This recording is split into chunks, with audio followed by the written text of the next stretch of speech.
Eto naman po mga bossing ko, ang pampaswerte na paborito ko tungkol sa usapin ng negosyo or pantaboy ng kamalasan sa loob ng inyong tahanan.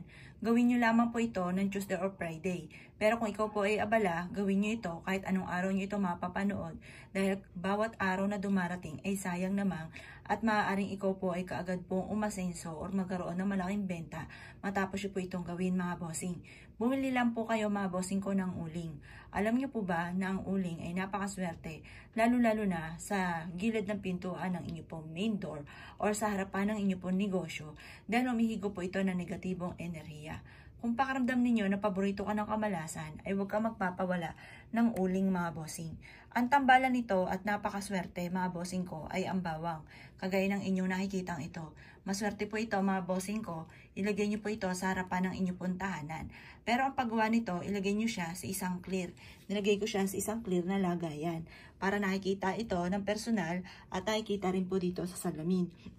Ibig sabihin po niyan, maaaring madoble-doble ang blessing. Ngayon pa mga bossing ko, ito itutulungan ka para lagi kang i-adya kung saan lagi ka isuswertihin. Proven po ito mga bossing. Ngayon pa mga bossing ko, ang dalawang sangkap nito ay i-adya ka kung saan lagi matutupad ang inyo po mga ninanais. At maaaring ikaw din ay magkaroon ng malaking benta. Basta pagsamahin nyo lang siya at gawin nyo po ito sa umaga lamang, na mga bandang alas 7 ng umaga.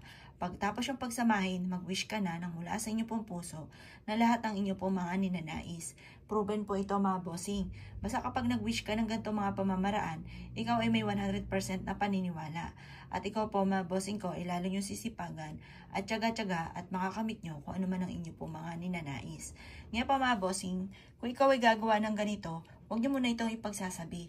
Pero mas mainam maglagay ka na ng ganito sa harapan ng inyong tahanan or sa loob ng inyong tahanan or sa inyong pong negosyo. At magdudulot po ito ng malaking benta araw-araw. Kaya kung ikinaniwala at naisyo po itong gawin, ay siya mga boss, good luck po sa inyo po lahat.